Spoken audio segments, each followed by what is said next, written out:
โดยเนาะสวัสดีเนาะสวัสดีรุ่นอายแล้วก็รุ่นน้องหมดทุกคนนะวันนี้ข้าพเจ้าจะกลับมาเกี่ยวกับบทสิ่งเอาถึงการศึกษาของรัฐบาลญี่ปุ่นนะ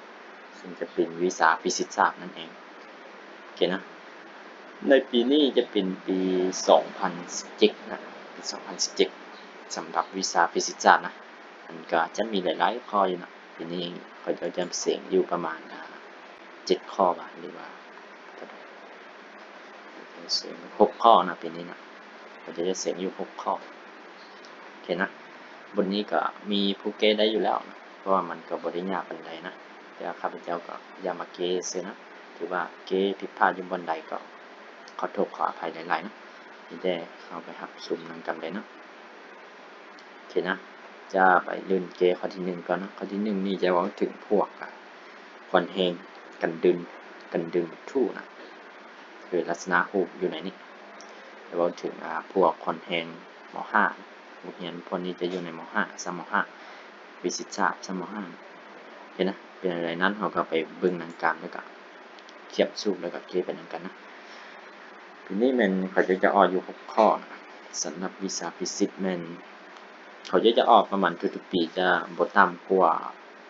6-10 ข้อขึ้นกับแต่ละปีนะเห็นนะข้อที่1นี่จะว่าถึงควันแหงเขาจะว่าจังได๋ดำแสดงในรูปกล้อง1กล้อง A เนาะมีมวลสารกล้อง A ก็คือตัวนี้แหละสำหรับสังเกตอยู่รูปนี้กล้อง A ก็คือมวลสาร A มีมวลสาร5 กิโลกรัมแล้วก็มวลสาร B แม่น8 กิโลกรัม C แม่นมีมวลสาร9 กิโลกรัมและ D มีมวลสาร5 กิโลกรัมต่อกันด้วยเสื้อที่มีมวลสารน้อยเห็นบ่เขาจะว่ามีมวลสารน้อยแสดงว่าเสื้อตัวนี้นะมันบ่มีมวลสารเพราะว่าเขาจะเว้าว่ามีมวลสารน้อยเขาถือว่าบ่มีมวลสารเลยนะโดยว่า1 2และ3เมื่อดื่มวัตถุดิอยู่เจนี่แหละวัตถุดิเห็นบ่เมื่อเขาจะดื่มวัตถุดิตัวนี้ด้วยคอนแฮง20นิวตันบ่ก็20นิวตันตัวนี้แหละตัวที่เขาจะให้มานี่แหละดื่มคอนแฮง20นิวตันนะเมื่อเขาจะดื่มคอนแฮง20นิวตันไปตามร้อนนอนจงตอบคำถาม3ข้อลุ่มนี้บ่ขี้ร้ายควันแฮมหุ่นถูระหว่างกองกับพื้นแม่นบ่แสดงว่าเขาจะให้เราไปตอบ3ข้อก็คือข้อ1อยู่นี้ข้อ2นี่ข้อ3อยู่นี่เห็นบ่ข้อ1มันเขาจะว่าจังได๋เขาต้องแก้ไว้เลยนะเขาต้องก็แก้ไว้นะตอนเราไปเสียงเทศแต่ว่าเขาจะอธิบายละเอียดเลยนะเพราะว่าเกนี่จะมีเวลาหลายแล้วก็อธิบายละเอียดเพื่อความเข้าใจของน้องๆแต่ละคนทีนะข้อที่1นี่เขาจะว่าคิดไล่คนเร่ง A เห็นบ่ A จะเป็นคนเร่งของระบบกล้อง A ตัวนี้หา D ตัวนี้เขาจะต้องการคนเร่งของเมื่อเขาจะดึงตัวนี้นะด้วยคอนแฮง20นิวตันแล้วเขาจะอยากได้คนเร่งของแต่ละวัตถุเลยซะแม่นบ่แต่ละวัตถุมันจะเคลื่อนที่ไปด้วยคนเร่งเท่าใดเราต้องไปหาคนเร่งให้เขาแล้วก็เขียนขั้นตอนไว้นี่เนาะอันนี้ก็บ่ได้ยากนะข้อที่1ข้อที่2นี่เขาก็ไปอ่านเบิ่งว่าเขาจะต้องการหยังเขาจะต้องการว่าเคปไลน์คอนแฮงเข่งเสื้อที่2ก็คือของเสื้อที่2บ่ของเสื้อที่2ระหว่าง B และกล้อง C ระหว่างกล้อง B และก็กล้อง C B และ C มันกล้องนี้เห็นบ่แสดงว่าที่2เขาจะว่าเขาจะก็เขียนละเอียดมาอยู่ในรูปเสื้อที่2บ่เสื้อที่2แสดงว่าต้องมันอยู่ในจุดนี้เสื้อที่2นะเขาจะอยากได้คอนแฮงดึงของเสื้อที่เข่งเมื่อเขาจะดึงโดยเสานิวตันตัวนี้แล้วแฮนด์ตัวนี้มันจะมีค่าเท่าใดเขาจะให้เราไปสอบตัวนี้อีกไปข้อ3เขาจะว่าคิดแรกคนแฮงเข่งเสื้อที่3ระหว่างกล้อง C และ D ที่3ก็คือบึ้นอยู่คู่นะเสื้อที่3บ่ C และ D บ่กล้อง C และ D ก็เขาจะต้องการเห็นเข่งเสื้ออยู่นี่สิฉะนั้นคนนี้ก็ง่ายๆเลยจากสูตรของนิวตันบ่กูเกณฑ์ที่2ของนิวตันแล้วก็ไปแก้ใช้โปรแกรมที่2แล้วก็ที่1ของนิวตันไปแก้นะแต่ว่าถ้ามันเคลื่อนที่ด้วยคนเร่งเราก็ต้องใช้โปรแกรมที่2ของนิวตันบ่เพราะว่ามีคนเร่งมานะเดี๋ยวนะวันนี้ก็บ่ได้ยากมีแต่เราไปวันเงื่อนไขก่อนแล้วก็จึงไปส่องหาแต่ละตัวที่เขาจะต้องการนะข้อที่1นะข้อที่1ใส่ให้ฮู้กันให้ฮู้เอาแม่นแหละเขาจะว่าไอ้จะสังเกตมีวัตถุ A นะ สังเกตตามรูปเลยนะมอนสัน A ของเราเขาจะให้มาแม่น3กิโลกรัมบ่3.0เขียนจุด0ก็ได้บ่จุด0ก็ได้บ่มีความหมายเลข0นะมอน3เท่ากับ8บ่8กิโลกรัมแล้วก็ต่อไปมอน3 C จะเท่ากับ 9.0 นะกิโลกรัมต่อไปมอน3 D มอน3 D เฮามีเท่าใดเขาจะให้มาแม่น5กิโลกรัม5.0 กิโลกรัมโดยที่เขาจะให้มาอีกก็คือคอนแฮนดึงอยู่กล้อง B หั่นกล้อง D นะแม่น20นิวตันงั้นขายแม่นเฮามีแต่เท่านี้เขาจะให้มาให้เฮาฉะนั้นเขาก็ต้องไปหาแม่นบ่เราก็ต้องไปหาให้เขาเจ้าก็คือซอกหาบ่เขียนซอกหาก็ได้ซอกหาข้อที่1แม่นเขาจะต้องการคนเร่งของระบบวัตถุก็คือ A บ่คนเร่งนะคนเร่งเขียนใส่ว่าคนเร่งก็ได้คนเร่งบ่แต่ A ไปหา D ตัวนี้ A ไปหากล้อง D บ่มันจะเคลื่อนที่ด้วยคนเร่งเท่าใดนะสำหรับวัตถุระบบวัตถุ A ไปหา D เนี่ยนะ C มวล3นี่จะเคลื่อนที่ไปด้วยคนเร่งเท่าใดถ้าเขาจะดึงด้วยคนแฮง20นิวตันบ่โอเคนะแล้วก็ต่อไปข้อที่2ข้อที่2เขาจะต้องการหยังเขาจะต้องการให้เราไปหาเข็นลายคนเข็นเสื้อบ่คนแฮมเข็นเสื้อที่2บ่ฉะนั้นจะหมายเป็นที่2นะที่2ที่2เขียนใส่คนแฮมเข็นเสื้อก็ได้บ่เขียนใส่ก็ได้นะโอเคนะเขียนใส่ว่าคนแฮมเข็นเสื้อคนแฮมตัวนี้ก็คือเขียนอธิบายซื่อให้เรารู้ซื่อนะถ้าบ่เขียนก็ได้คนแฮมเข็นเสื้อ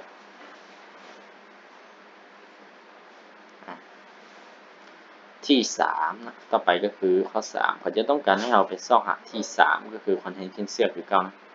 ฉะนั้นจำบทเขียนเลยนะบทเขียนเลยเพราะว่ามันเปลี่ยนคอนเทนต์เสื้อคือเก่านะที่3เห็นนะแล้วเราก็ไปลื่นเกข้อ A ไปเลยข้อที่1ไปเลยนะข้อที่1ก็คือเขาจะต้องการให้เราไปซอกหา A มาคนเร่งของระบบวัตถุก็คือง่ายๆเลยแล้วก็ศึกษาจากบทเรียนที่2ของนิวตันมาศึกษาอยู่ในทุกท่านอีกคือเราต้องไปใส่คอนแทนใส่วัตถุก่อนนะถ้าเราใส่คอนแทนใส่วัตถุนะอาจจะใส่อยู่กล่อง A ก่อนนะ A ระหว่าง B ตัวนี้มันจะมีแฮนด์ดึงระหว่างตัวใดใส่สีแดงมันจะเห็นนะมันจะมีแฮนด์ระหว่างที่ A นะบ่แล้วก็ถือดึงด้วยแฮนด์ที่ B บ่อย่างนี้แล้วตัวนี้มันจะถือดึงด้วยที่ B อีกนะบ่แล้วก็ปิ้นกลับตัวนี้จะเป็นที่ C นะบ่แล้วตัวนี้ก็ถือดึงด้วยที่ C แล้วก็มาทันนี้จะถือดึงด้วยที่ D นะบ่ที่ D เดี๋ยวจะมีแต่ F ตัวนี้ดึงไปทางหน้าแต่ที่เขาเจ้าถือว่าเขาเจ้าว่าแฮมหุ้นถูนะบ่แฮมหุ้นถูบ่มีแฮมหุ้นถูแสดงว่าแฮมหุ้นถูของแต่ละวัตถุเท่าสูงแสดงว่าเขาจะบ่ได้ไปแตกแฮมหุ้นถูนะถ้าเขาจะแตก Mg ก็แตกได้นะแฮมมวล3ในแฮมปฏิกิริยาบ่แต่อันนี้มวล3ตัวนี้จะเป็นมวล3 A บ่B ถ้าเราจะแตกนะ B ก็ได้แล้วก็แตกเป็นมวล3 C บ่ C ที่ก็แตกลองเป็นมวล3 D G จะแตกแห่งปฏิกิริยาตัวนึงก็แตกอยู่ถึงนี้แห่งปฏิกิริยาจะมีทิศต่ำซากกับพื้นเสมอนะอันนี้จะเป็นที่ D ปฏิกิริยา D ก็ได้ต้องใส่วินเตอร์ใส่มันนะถ้าอยากให้มันถือนะถ้าเขียนตามหลักการแท้แต่ว่าเขาเก็บแบบเอาขั้นตอนซื้อเขาบ่ได้จำเป็นเขียนวินเตอร์ละเอียดใส่ก็ได้เพราะว่าพวกเขาเจ้าสิ่งเก่งๆเขาจะยิ่งใส่วินเตอร์ละเอียดนะเก๊กสิ่งญี่ปุ่นนี่ก็ต้องเก๊ไวๆเพื่อขั้นตอนแล้วก็ต้องถูกต้องซื่อนะนั้นเราก็บ่จำเป็นใส่วินเตอร์ใส่ตัวสัญลักษณ์ให้เขารู้แล้วก็ได้แล้วนะฉะนั้นตัวนี้จะเป็น MA ต้องใส่วินเตอร์ใส่มันนี่ถ้าเก๊ละเอียดนะต้องใส่วินเตอร์อยู่หัวของตัว G นะแฮมปฏิกิริยาก็อยู่หัวของแฮมปฏิกิริยาเลยเราต้องไปแตกแฮมอย่างนี้ก่อนตัว F นี่ก็ต้องมีวินเตอร์กันฉะนั้นเราสามารถเขียนคอนแทนกระทบใส่แต่ละสมผลเขียนคอนแทนกระทบใส่แต่ละสมผลก็ได้หรือว่าถ้าเราเข้าใจแล้วเราก็บอกเขียนเราก็เขียนรับไปเลยก็ได้บ่เขียนรับไปเลยเพื่อให้ ง่ายให้เขาแต่ว่าถ้าเขายังไม่เข้าใจเขาก็ต้องไปศึกษาคอนเทนต์ที่กระทบใส่แต่ละหมอน3แบบฉะนั้นอาจจะศึกษาแต่หมอน3 A นะเพื่อคนเข้าใจนะศึกษาหมอน3 A แล้วก็ B ศึกษาแต่ละหมอน3เพื่อคอนเทนต์กระทบใส่แต่ละตัวนะแล้วจะเอามาบวกกันเป็น4สมผลนะเอามี4วัตถุฉะนั้นจึงบวกกันเป็น4สมผลแต่ถ้าผู้ใดเข้าใจแล้วก็เก๋แบบเพราะว่าเขาจะศึกษา4สมผลก็สุดท้ายมันเอามาบวกกันมันก็ลบกันออกนะข้อที่1นะเราต้องการซอกหา A นะข้อที่1ซอกหา A ซอกหา A ท่านก็อาจจะเขียนอย่างนี้ว่าศึกษา M1 บ่ M1 ก่อนถ้าเราศึกษา M1 เราจะได้อะไรสำหรับ M1 นะถือว่าแกนนอนจะเป็นแกน A บ่เพราะว่าวัตถุบ่ได้เคลื่อนที่ไปตามแกนตั้งวัตถุเคลื่อนที่ไปตามแกนนอนนะแสดงว่า A จะเคลื่อนที่ไปเบื้องขวาจะเป็นบวกนี่ฉะนั้นเราก็ศึกษาไปตามแกนนอนคอนแทนที่กระทบใส่มอนสัน A ตามแกนนอนเรามีอะไรเราก็มีแต่ TA บ่จากโปรแกรมที่2ของนิวตันก็ได้แล้วก็จากตัวนี้จากที่2ของนิวตันจากโปรแกรมที่2ของท่านนิวตันของท่านนิวตันเราว่าผลบวกของคอนแฮงทั้งหมดที่กระทบใส่วัตถุใดหนึ่งจะเท่ากับ MA แบบนี้ฉะนั้น M1 ของเฮาแมนจะได้อะไร M1 นะ M1 จะศึกษา M1 ฉะนั้น M1 ของเฮาจะสามารถเขียนได้ก็คือคอนแฮงไปตามล้นน้อนมีแต่ A ที่ A แบบแล้วก็เท่ากับ MA อันนี้วางเป็นสมผลที่1ไว้แล้วก็ไปศึกษาตัวที่2ศึกษา M2 ศึกษา M2 บ่มันสันที่2เอาไปเบิ่งว่า M2 จะมี MB เนาะมัน3แม่น N1 N2 นะอาจจะใส่เป็น MB NA นะ MA นะตัวนี้จะเป็น MB นะศึกษา MB NA มอนสัน MB เขาจะมีที่ไปตามรอนนอนเขาจะมีที่ C มาแล้วกับที่ B ที่กระทบใส่มันที่ B นะที่ B โดยที่จะถูกดึงด้วยที่ B และเบื้องนี้จะเป็นที่ B ก็ได้เดี๋ยวเบื้องนี้จะเป็นแฮงอยู่ระหว่างแฮงที่อยู่ระหว่างอยู่ในบอนของเสื้อที่1และก็เสื้อที่2เสื้อที่3นี่นะแฮงดึงกามอยู่นี่ตามโปรแกรมที่3ของนิวตันบักแฮนซ้ายจะเท่ากับแฮนขวานะแฮนที่ว่ามันยู่ไปและแฮนดึงกลับมันจะเท่ากันนะสมมุติกำแพงอยู่นี่แล้วก็จะมีแฮนตัวนึงกระทบใส่กำแพงและแฮนที่กำแพงกระทบใส่แฮงตัวที่มันยู่ไปนี่มันก็เท่า f ขีดและตัวนี้จะเท่า f เป็นบักตัวนี้ก็เราถึงโปรแกรมที่3ของนิวตันนะคอนแฮนที่กระทบใส่มันแล้วมันจะเท่ากับคอนแฮนนั้นกระทบใส่มันคือกับฉะนั้นแสดงว่าที่ A และที่ B มันจะมีค่าเท่ากันนะแต่ว่ามันมีทิปปิ้นกันซึ่งบ่คอนเทนต์ขึ้นเสือนะฉะนั้นอาจจะเขียนได้ว่าคอนเทนต์ที่กระทบใส่มอน3ตัวใดมอน3 B ของเราจะมีที่ B อย่างบ่ที่ B ไปตามเบื้องขวาแล้วก็ลบใส่ที่ A ไปตามเบื้องซ้ายมือนะแล้วก็ใส่มอน3 B A หมายเป็นสมผลที่2ไว้นั้นเราก็ไปศึกษาต่อศึกษาสำหรับมอน3 C แบบศึกษามอน C ของเราก็ไปเบิ่งคือเก่ามอน C ของเราก็คือเราจะไปเบิ่งว่าเป็นจังได๋จะมีที่ D บ่ที่ D กระทบใส่ที่ C ที่ D กระทบใส่ที่ C ฉะนั้นเราก็จะมีที่เบื้องนี้เขาจะมีที่ C ดึงไปบ่แต่เบื้องนี้เราที่ C ของเรานะที่ C ของเราจะดึงกลับอีกแต่ว่าพอดีที่ C ของเราเท่าที่ B บ่ที่ C ของเราเท่าที่ B นะแสดงว่ายิ่งใส่เป็นที่ B เลยนะเบื้องซ้ายมือแต่เบื้องขวาจะใส่เป็นที่ C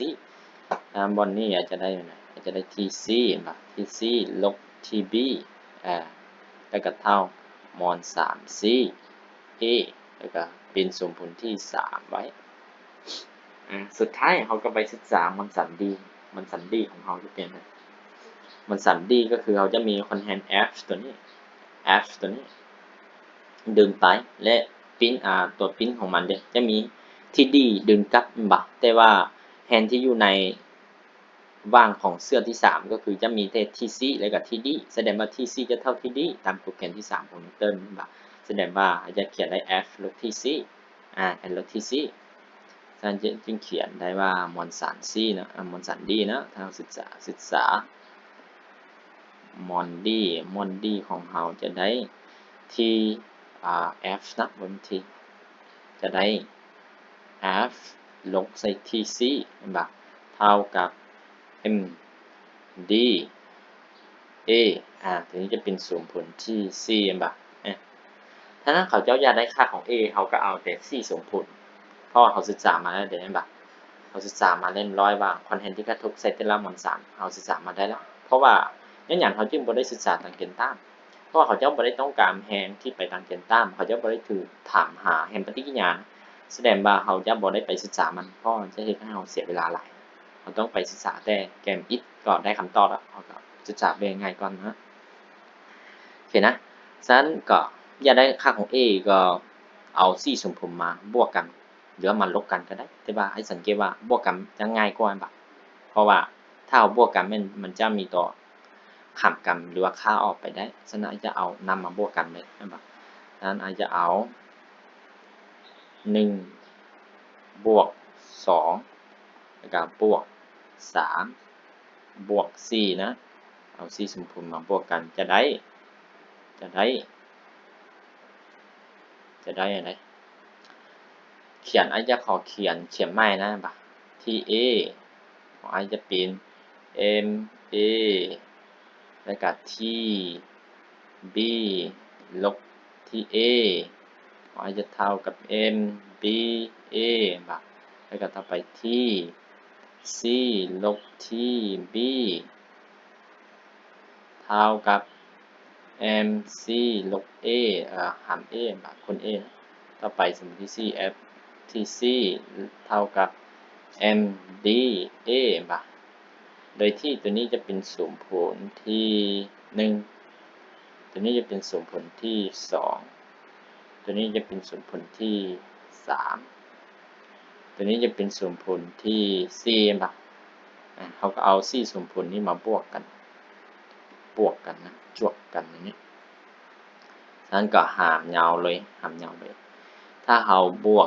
วกกันสังเกตเห็นว่าที่ตัวนี้บวกฟ้าต่อฟ้าบ่ะที่ตัวนี้ที่ A จะหารให้ที่ B ค่าออกตัวนี้ก็ค่าออกซึ่งตัวนี้ก็ที่ C กับค่าที่ C แสดงเบื้องซ้ายมือเราจะเหลือแต่ F และล่างบ่ะแล้วก็เบื้องขวามือของเรามันบวกกันไปทุกตัวเพราะบ่มีตัวลบนั่นบ่ะฉะนั้นจะได้ A บวก A นี่บวก C บ่ะแล้วก็บวก D A นี่ซึ่งว่า A เราเห็นว่า A แต่ละตัวมันเท่ากันบ่ะซึ่งว่า A เท่ากันนะแสดงว่าอาจจะแยกออก A ออกได้บ่ะแยกตามหลักการแยกทรงกลุ่มของคณิตศาสตร์นะเราสามารถแยก A ออกได้นะนั้น F ของ I จะเท่ากับ M MB บ่ะบวกใส่ MC บวก MD บ่ะแล้วก็ใส่ค่าของ A เข้าไปบัดนี้ได้มอน3แต่ละตัวยกให้มาแล้ว F ตัวนี้ก็คือ F ที่เขาจะใช้ดึงอยู่วัตถุ D บ่ะแสดงว่าเขาฮู้แล้วบ่ะเขาฮู้ค่าเบิดแล้วเขาก็ถอนค่า A ออกมาถอน A ออกมาถอนค่า A ดังนั้นถอนจากผลคูณจะเป็นผลหารบ่ะ F ของเขาจะหารยาวใส่มอน3แต่ละตัวโดยที่จะเป็นมอน3 A บวกมอน3 B แล้วก็บวกมอน3 C บวกมอน3 D บ่ะแถมค่าใส่นะแถมค่าใส่ตัวนี้เขาจะให้มา20นิวตันหารใส่แต่ละตัวไปสังเกตคำตอบ A แม่นเท่าไหร่ A แม่น3 B 8 9 5นะแสดงว่าเขาจะได้3บวก8บวก9บวก5ค่า A ออกมา20หารใส่พวกนี้ทำพวกเราได้ 5 8 16บวกใส่เสา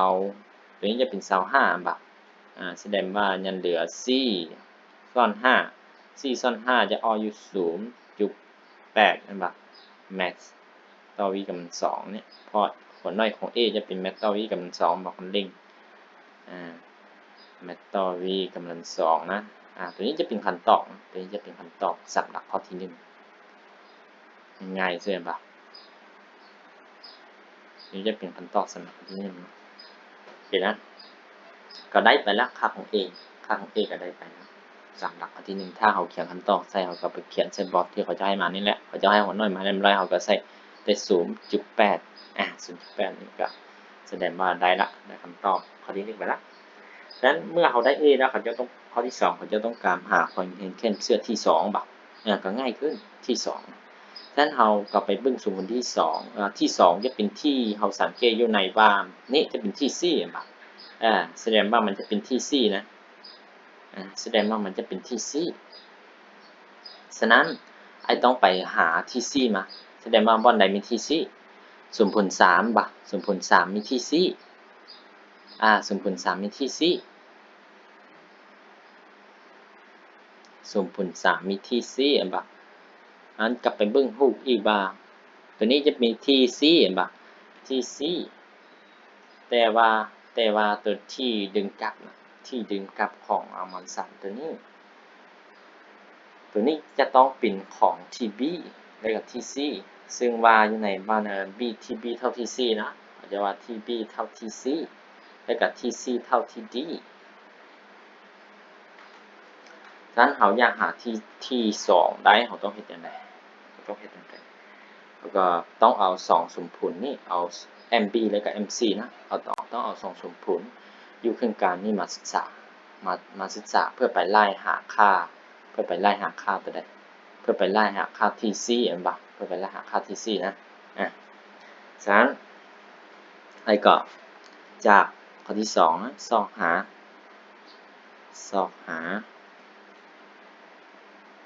ที่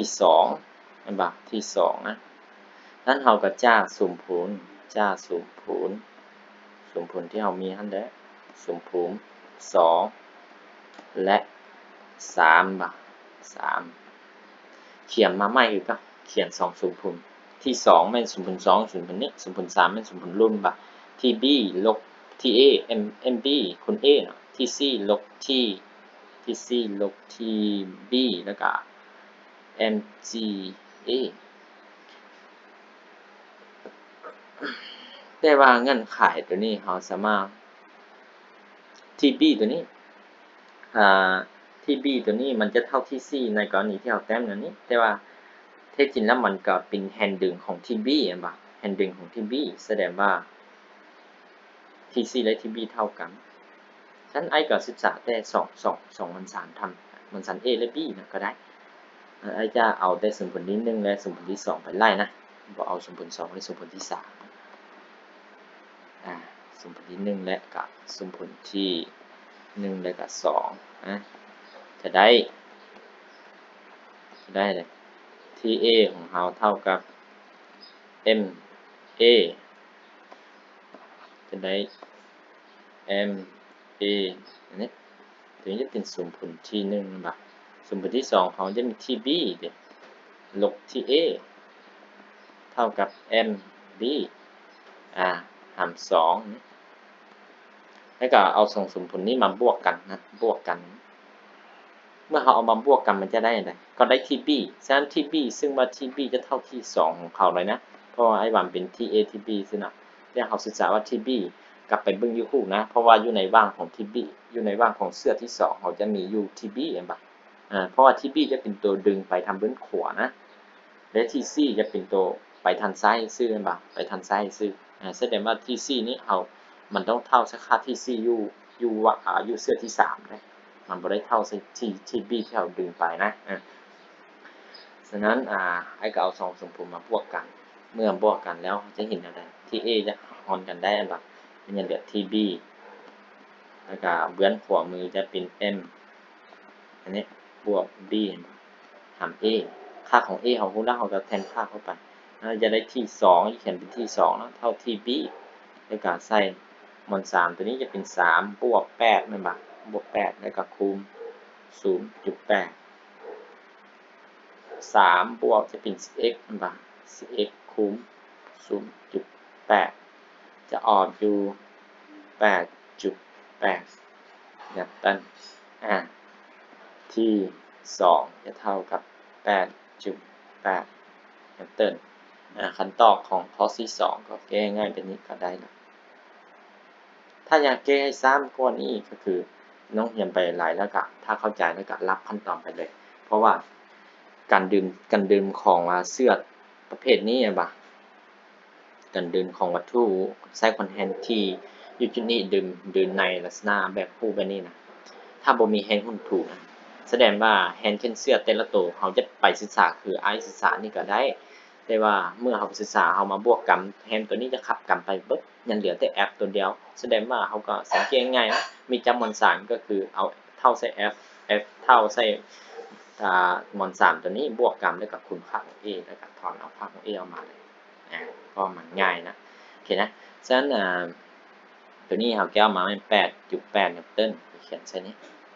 ต่อไปก็คือเขาจะไปแก้ในข้อที่3ข้อที่3เขาจะว่าคิดไล่แฮนด์เคนเสื้อที่3บ่ระหว่าง C กล่องระหว่าง C และก็กล่อง D แฮนด์เคนเสื้อที่3ก็คือง่ายๆอยู่นี่บ่เสื้อที่3ฉะนั้นไอ้ก็ศึกษาแต่ไอ้ก็จากสมมุติที่ C มาแก้ก็ได้บ่เพราะว่ามี ที่ C บ่ที่ C จะเท่าที่3ที่ C เท่าที่3ที่ B จะเท่าที่2ที่ A จะเท่าที่1อย่างนั้นนะแสดงว่าไอ้จะไปจากแต่สมมุติที่ C มาแก้ข้อที่3บ่ซอกหาข้อที่3จะซอกหาเดี๋ยวนึงนะปิดปากกาให้เขียนบอกโอเคได้แล้วนะจะต้องการซอกหาที่3บ่แล้วก็ต้องจากสมภูมิไปได้สมภูมิที่4บ่จะได้จะได้มาสมผลที่4ก็คือเฮามีอะไร f บ่ลบใส่ที่ c เท่ากับ m d a ค่า f ตัวนี้เฮาฮู้ว่าเด้เฮาก็แทนเข้าไป20นิวตันลบใส่ที่ c เฮาบ่ฮู้บ่เราต้องการที่ c ตัวนี้แม่นมวลสารของเฮาแม่น5คูณใส่ 0.8 นั่นบ่ย้ายคำฝากกันตัวนี้จะเป็น20ลบใส่ 0.5 คูณกันนี่เหลือ4นั่นบ่ตัวนี้เท่ากับที่ cซึ่งที่ c เท่าที่3อันนี้แสดงว่า20ลบ4ยังเหลือ16นั่นบ่ที่3ของเราเท่ากับ16นิวตันทีนี้ก็จะเป็นขั้นตอนของข้อที่3เลยนะข้อที่3เลยแก้ง่ายแบบนี้ตัวไปเสิ่งตัวจริงแม่เขาจะบ่ได้เก้เหย่าแบบนี้นะมีแต่ศึกษารูปแล้วก็เก้อยู่ในเกียร์คันถามของเขาเลยนะมันจึงทำเวลา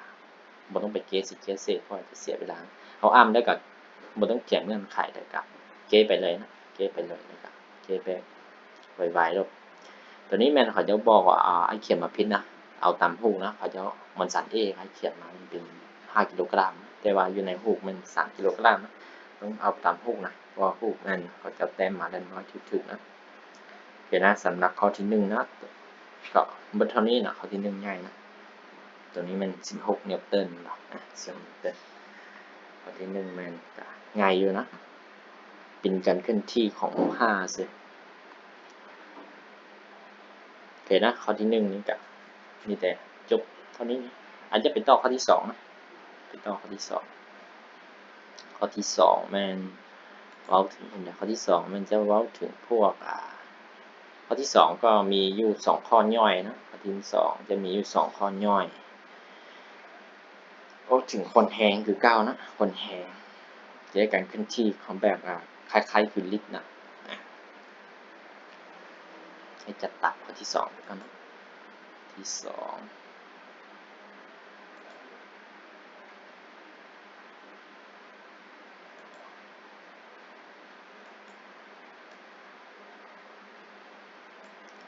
ข้อที่2ไปละ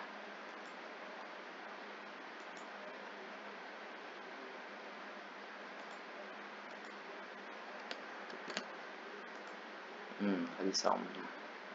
ที่สองนี่ก็เพราะวันยากกะยากนิดนึงต้องได้คิดนิดนึงต้องได้จินตนาการนิดนึงถ้าบุจินตนาเก็บบุถึงนะ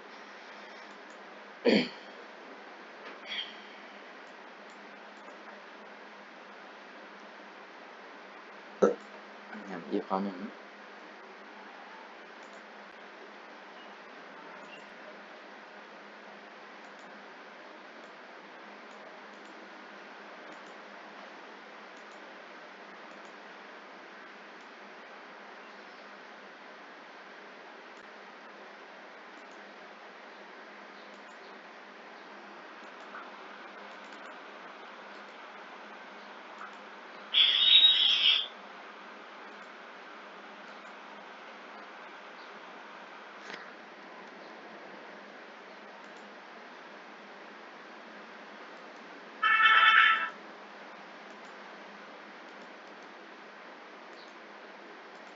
แค่ข้อที่สองมานะ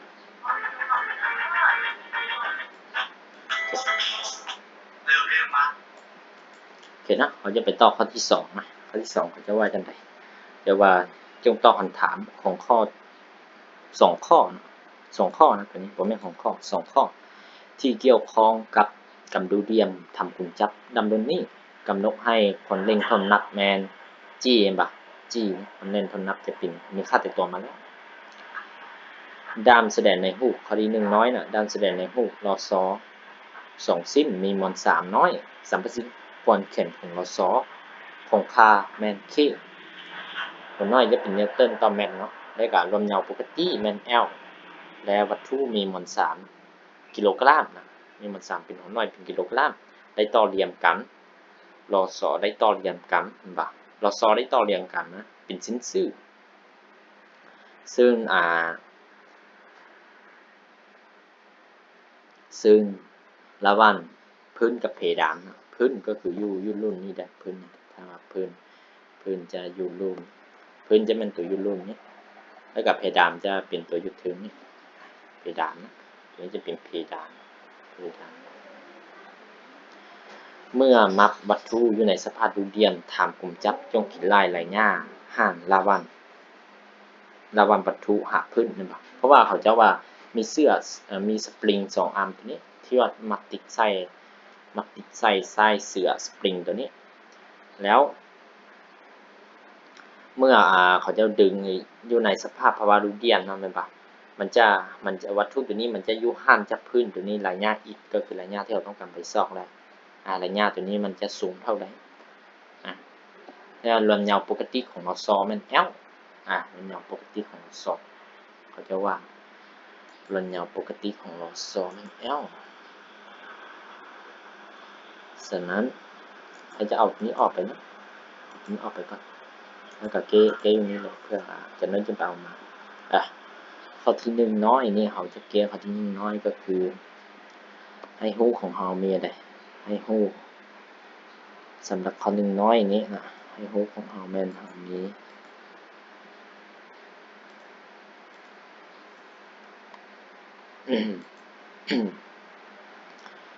ให้ฮู้ของเรามันเท่านี้เขาจะให้มาก็คือค่าของ t แล้วก็ตัว g เห็นป่ะ k แล้วก็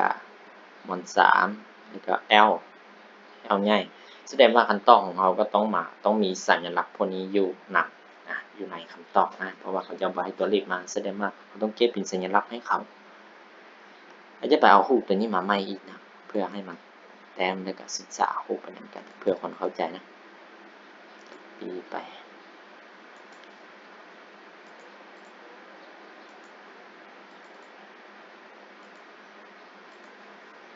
ดึงให้ใหญ่นะ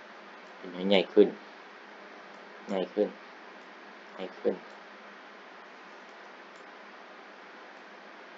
ถัดอีกก็คือเราต้องไปศึกษาแล้วก็ศึกษารอซอกันนะศึกษารอซอทำบิดรอซอของเราแม่นจะวางอยู่ในภาวะตัวนี้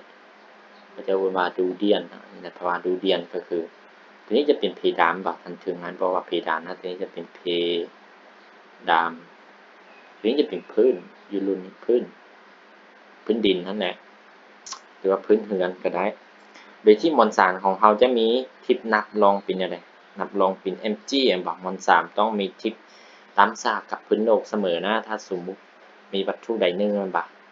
วัตถุใดหนึ่งตัวนี้แล้วก็ตัวนี้จะเป็นหน้าทามหรือว่าหน้าค่อยพื้นเพียงก็ได้หรือว่าหน้าทามคอนแฮมน้ำหนักของวัตถุแมนจะนับลงลุ่มเสมอบอกคอนแฮมที่ของวัตถุนะต้องนับลงลุ่มเสมอเขาจะสัญลักษณ์ด้วยตัวพี่ถ้าเป็นน้ำหนักนะโดยที่พี่ของเขาจะเท่าใส่มวล3คูณใส่อัตราเร่งของโลกนะก็คือตัวจี้ถ้าเขาเจ้าดึงคอนแฮมไปทำเบื้องขวาก็จะมีคอนแฮมไปทำเบื้องขวาอย่างนี้แต่ว่าถ้ามีแฮมคนถูก็คือจะตามทิศการเคลื่อนที่ของจะตามทิศการดึงของวัตถุอันนี้แล้วก็จะมีแฮมปฏิกิริยาเกิดขึ้นมาอีกอย่างนี้คอนแฮมที่กระทบใส่วัตถุใดหนึ่งต้องมีคอนแฮม4คอนแฮมตัวนี้ถ้าเขาจะให้เอาแต้มคอนแฮมที่กระทบใส่วัตถุใดหนึ่งที่วางอยู่ในหน้าพอยต์หรือว่าหน้าเพียงใดหนึ่งนะแสดงว่าแฮมมวล3หรือว่าให้น้ำหนักของมวล3อยู่ในรูปตัวนี้มันจะต้องมีทิศลงลุ่มเสมอแบบตันซากกับพื้นเสมอฉะนั้นเขาจะบอกอีว่ารวมเหยาปกติของรอซอแมน L อันบ่แสดงว่าทำอิฐนะรอซอตัวนี้มันจะเหยาอยู่ L อันบ่ L อย่างนี้แล้วอยู่รูปนี้มันก็เหยา L คือกัน L คือกันL คือกันนะแต่ว่าเมื่อน้องต้องคิดว่าเมื่อเนี่ยเมื่อเขาเจ้าสมมุติไอแต้มใหม่นะเมื่อเขาเจ้า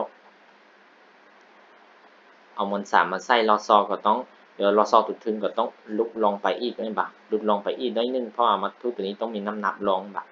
แล้วก็รอซอตัวยุลุ่มมันต้องก็หกเข้าไปบ่รอซอตุดทึงต้องยืดออกน้อยนึงเพราะวัตถุหนักนี่รอซอตุดทึงต้องยืดออกและตัวลุ่มก็ต้องหกเข้านั่นบ่ตัวลุ่มก็ตัวลุ่มนะตัวทำลุ่มก็ต้องหกเข้าและตัวทันทึงก็ต้องยืดออกน้อยนึงแสดงว่าในกรณีนี้อาจจะเทแต่นี่มาหามวลสารตัวนี้อันบ่จะเป็น L เพราะว่ายืดออกคำว่ายืดออกเป็นเขาจะสัญญาเขาจะเห็นเดี๋ยวได้ยืดออกเป็นบวกเขาอันบ่ถ้ายืดออกเป็นบวกเขาถ้าว่าคบเขาเป็นลบออกนะแสดงว่าตัวทันทึงตัวนี้อาจจะได้ L ทันทิพเป็นระยะ L แล้วก็เมื่อเขาจะปล่อยให้มันอยู่ในพาราเดียนนะอาจจะบวกอีกใส่แล้วตัวทันรุ่นนี้ก็คือรอซอคือกับแนว L ฉะนั้นอาจจะได้ L ลบ x เพราะมันหกเข้าไปแบบหกเข้าไปนะแล้วมวลสารก็คือยังมีทิศคือเก่านะ mg นะฉะนั้นเราก็ไปจากโปรแกรมที่1ของนิวตันนั่นแบบจากโปรแกรมที่1ของนิวตันเก็กันนะต้องการซอกหาค่า x ที่ต้องการซอกหา f ตัวนี้แล้วก็จากโปรแกรมที่1ก็ได้โปรแกรมที่1ของนิวตันบ่ของนิวตันตัวนี้โปรแกรมที่1ของนิวตันว่าภูมิบวกของทุกๆคอนแฮงที่กระทบใส่วัตถุใด1เท่า0แสดงว่าคอนแฮงที่กระทบใส่มวล3ตัวนี้เขาจะมีคอนแฮงแนวใดตัวนี้แมนคอนแฮงของมันก็จะต้องดึงขึ้นแม่นบ่เขาต้องมีแฮงของรอซอดึงขึ้นแม่นบ่โดยที่จะเป็นแอปสู้ของมันก็คือรอซอของมันจะเป็นคุมใส่สัมประสิทธิ์ความแข็งของรอซอคุมใส่ระยะ6ยึดแม่นบ่คุมใส่ระยะ6ยึดนะแสดงว่าอาจจะบ่ได้หมายเป็น kx นะอาจจะหมายเป็น f ละล่าจะเป็นตัว f ใด1ละล่านี่f ใด1ละล่าและก็อยู่ทำรุ่นก็ต้องดื่มลองคือกันนะแต่ว่าอาจจะบ่ศึกษาตัวทำรุ่นมาเก้เลยนะต้องศึกษาที่ตัวนั้นถึงเพราะว่าวัตถุต้องดึงขึ้นดึงเพื่อให้มวลสารตัวนี้มันบ่ต้องนับลงไปลุ่มแล้วก็ตัวลุ่มก็พยายามมวลสารตัวนี้มันจะมีน้ำหนักมันก็พยายามลุกเข้าไปอีกลุกลงเข้าไปอีกฉะนั้นอยู่รุ่นนี้เขาก็มีคือกันนี่ก็ F คิวกัน H คิวกันนะ H คิวกันเพราะว่ามันเป็นคอนเทนต์ของเราซ้อนกันแบบฉะนั้นเราจากโปรแกรมที่2ของนิวตันมาโปรแกรมที่1ของนิวตันเราก็เขียนคอนเทนต์ที่กระทบใส่มวล3ตัวนี้เราจะได้อะไรถ้าเราเขียนคอนเทนต์กระทบใส่มวล3จะมี f เป็นบ่บวกใส่ คำว่าดูเดียนมันบอกเขาจะว่าดูเดียนแสดงว่าเขาจะบทศึกษาแต่ตัวใดถ้ามันดูเดียนเขาก็ผมบอกของมันเท่าศูนย์นะถ้าดูเดียนแบบทั้นแอปตัวนี้อาจจะใส่เวกเตอร์สมันแล้วก็อาจจะใส่ mg แบบ mg อันนี้จะใส่ mg อันนี้แล้วก็เท่าศูนย์มันแบบแล้วก็เท่าศูนย์นะแล้วก็เท่าศูนย์โดยที่แฮนแต่ละตัวมันจะมีทิปปิ้นกันแบบแฮนแต่ละตัวมีทิปปิ้นกันยัดไอ้คีบมันบ่เขาไม่ได้ศึกษาไอ้คีบเขาต้องเอาไอ้คีบมาใส่เอาดีๆนะไอ้คีบต้องใส่เวกเตอร์สมันอีกแล้วก็บวกใส่ mg ใส่เวกเตอร์หัวอีกอย่างนี้ถ้าเมื่อโปรเวนเตอร์ออกไอ้จะถือแฮงเพิ่มเป็นบวกนะและแฮงลองเป็นลบเพราะว่าไอ้ถือที่ขึ้นเป็นที่บวกเลยก็ได้ไอ้คีบเอาสุกอย่างนี้แสดงว่าจะได้อะไรถ้าเขาไล่เขาต้องศึกษาแต่เบื้องใดเบื้องหนึ่งโอเคนะถ้าเราศึกษาในนี้เขาเห็นว่าสองตัวนี้มันมีค่าเท่ากันนะแอนบอกแล้วมันจะทอนกันออกได้นั่นบอกรายหน้าหกเข้าไปแล้วรายหน้าหกเข้าไปแล้วรายหน้า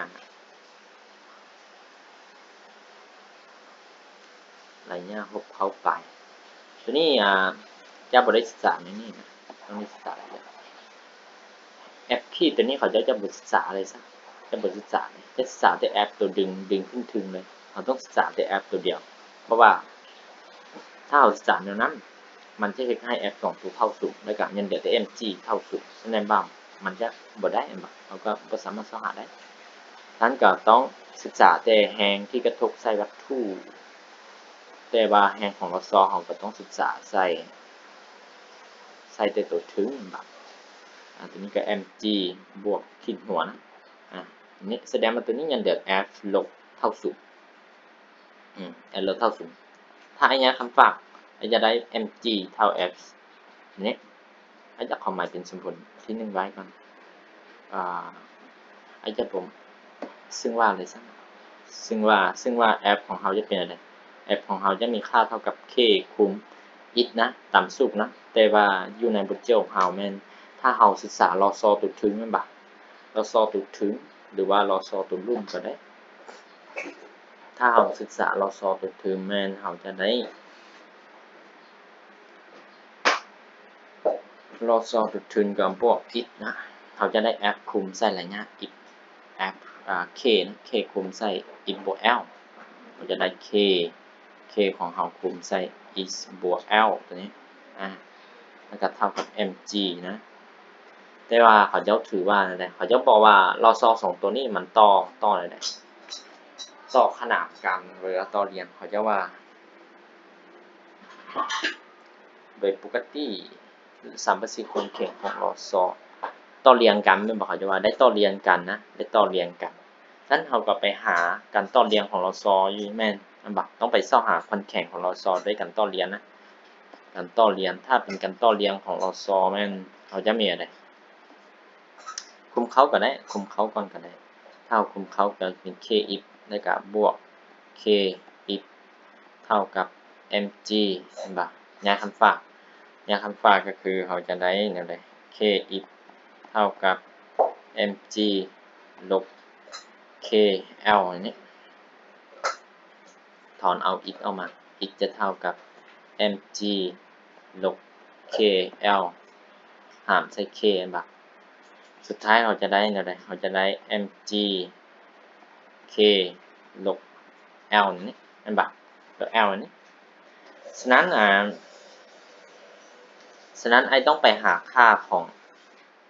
k เพราะว่า k จะเป็นการต่อเรียงกันนะการต่อเรียงกันของลอซอป่ะนี่จะเป็นซอกหาค่า k ต่อเรียงนะซอก k เมื่อลอซอป่ะลอซอต่อเรียงกันลอซอต่อเรียงกันเขาจะมีอะไรเมื่อลอซอต่อเรียงกันเขาจะมีต่ำสุดนะต่ำสุดอยู่ในม.7 นะการต่อเรียงกลางของลอซอมันจะบ่ได้ครึ่งกลางบ่ต่ำนะมันจะต่ำจะค่อนต่ำถ้ ถ้าเป็นการต่อเรียงกันแสดงว่าเขาจะไล่แบบการต่อขนานของแคนตัมนะเขาจะไล่แบบการต่อขนานของแคนตัมฉะนั้นการต่อเรียงนะถ้าเป็นการต่อเรียงเนี่ยเขาจะได้ k ลวงก็คือ1ส่วน k ส่วน k 1 บวก k 2นี่ถ้าเป็นการต่อขนานเนาะถ้าต่อขนานนะถ้าต่อขนานของลอกซอแล้วสำหรับลอกซอเราจะได้ k ล้วนเท่ากับ k 1บวก k 2นะตัวนี้จะเป็นการต่อขนานแต่ถ้าต่อเรียงแม่นอย่างนี้ปิ้นกัดขึ้นตามซื่อๆนั้นไอ้ต้องการค่าของ k ล้วนในกรณีต่อเรียงในก็ใส่1ส่วน r ล้วนเท่ากับ1ส่วนค่า k 2ตัวมา k 2ตัวนี้ k บวกกัน 2k นี่อันเมื่อเราถอนเอาค่า k ลวงของเราจะเท่ากับ k หาร2มันกับแทมไส้ตัวที่เอาเกมมาห้องอาจจะวางเป็นดาวไว้แทมไส้ดาวนี่เราก็แทมไส้ดาวแล้วค่าอีกของเราจะออกมาเท่าไหร่ถ้า k ออก1ส่วน2เราจะได้2mg มา2mg ส่วน k นี่แล้วก็ลบใส่ L มันบ่ลบใส่ L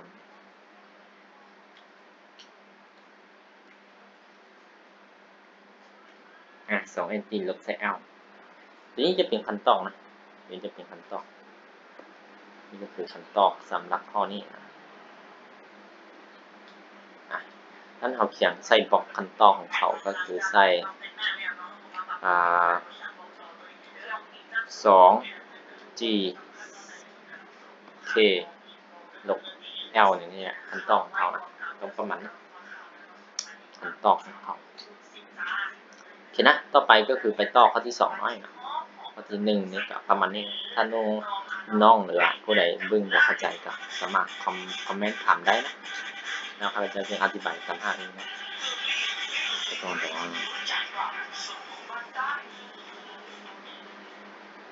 อเคนะต่อไปคือข้อที่2น้อยนะคันนี้ก็ง่ายๆอยู่ข้อ2น้อย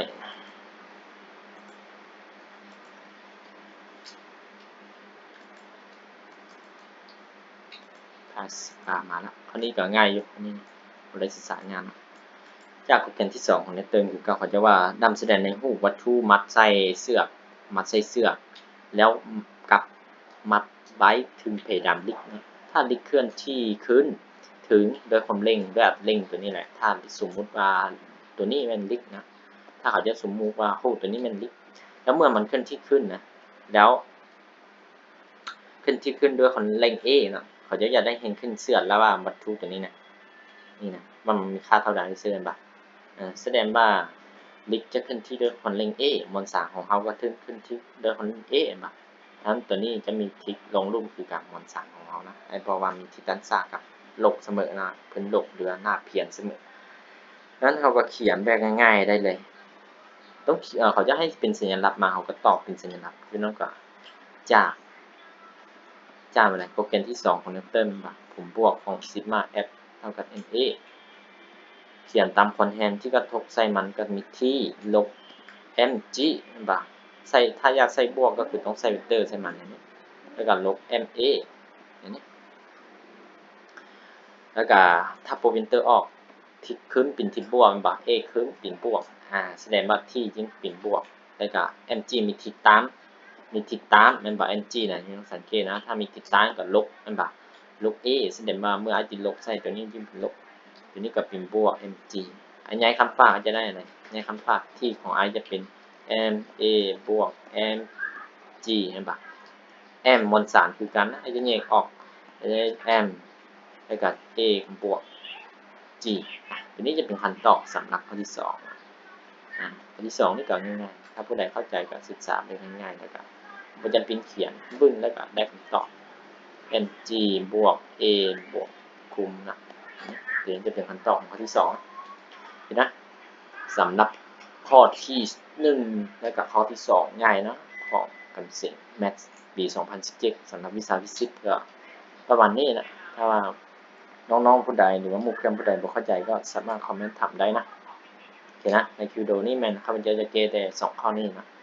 ส่วนข้อที่3ข้อ4ข้อ5ข้อ6แม่นจะมาเกในชั่วโมงหน้าหรือว่าคลิปวิดีโอใหม่นะก็สุดท้ายนี้ก็ฝากติดตามแล้วก็กดไลค์กดแชร์ช่วยกันนะถ้าว่าผิดพลาดอยู่บนใดก็ขอโทษขออภัยหลายๆนะ